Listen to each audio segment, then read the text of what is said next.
Well, joining us tonight is Congressman Andy Biggs. He's chairman of the House Freedom Caucus, a member of the House Judiciary Committee, who was at the hearing with Attorney General Barr.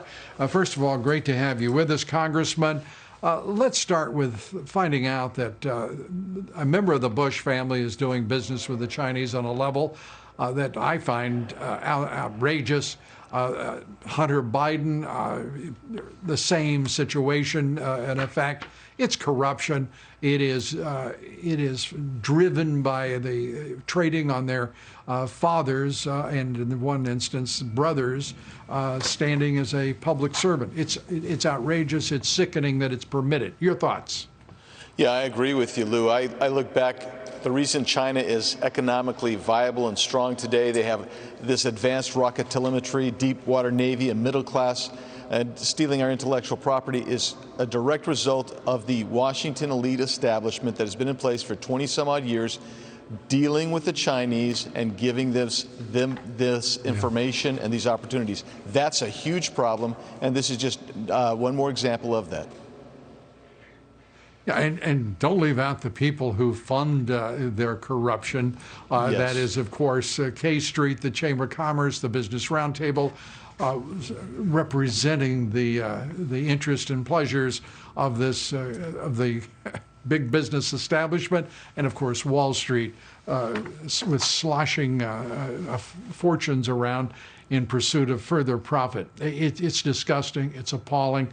I have to say I was encouraged by you, by Matt Gaetz, by Jim Jordan, and others, to take on the issue before Attorney General William Barr, which is the absolute despicable conduct.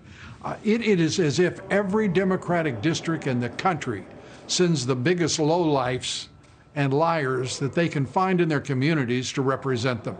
It is outrageous what these people stand for. Yeah, Lou, it was despicable.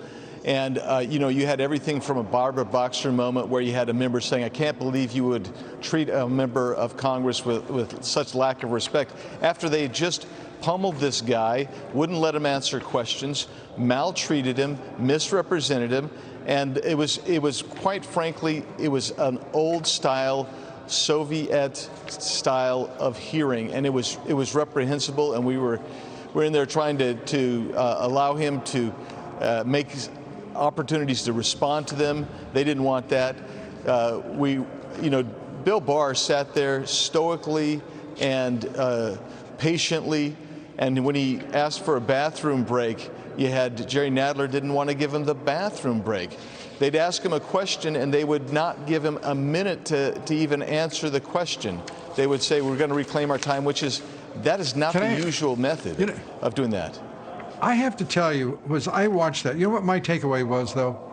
I was really very angry with you Republicans. Yeah. And with Paul Ryan, the Speaker of the House, who actually sacrificed 40 seats and turned over control to a left wing that is as obnoxious and inept as one could imagine, and corrupt.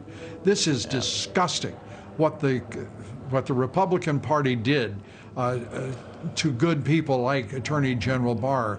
By the way, I don't see the fire amongst you Republicans. A handful of you, yes, but it looks to me like the same just sordid nonchalance about critical issues and a fight for the soul of this country in November. It's as if much of your party doesn't give a damn how it comes out. Am I wrong about that? Well, I pray you're wrong, because we have got to fight. I know that there's plenty of people fighting with me, but sometimes we look back and we think, no, they're behind us all right, but they're way behind us. We have got to take this back, Lou. If there was nothing that we have seen, your first story about the China intervention, that is part of this uniparty that's here. You've got to fight that and get through that. And we saw the way they treated Bill Barr and the way they are trying to suppress President Trump and his agenda. Those types of things are actually going to lead to defeat. We have got to recognize that President Trump's the standard bearer. He's going to get out the vote, and he's going to be the guy that have our wagons hitched to. And that is where you have to be, and that's the argument. So we have leaders who want to undermine the president, and that we can't stand for that. We've got to call them out when they do that, and we've got to keep fighting for the agenda he ran on, and quite frankly, we ran on, including people who don't really want to support him. But we've got to take this back. We have got to take this back. It's a crisis moment. Yeah, it is a crisis moment, and it's my judgment that the president will be reelected. And I don't know what's going to happen to the House and to the Senate, because those are some of the most callow and I think cowardly people I've ever seen in politics. And I've been covering politics for a very long time. To see the lowlifes of the Democrats and the gutless wonders of the rhinos and the Republican Party, it's a hell of a situation in the nation's capital. Thank God we've got this president and a handful of folks like you and Jordan and Gates to lead the way. Appreciate it. Congressman Andy Biggs. Thanks, Lou.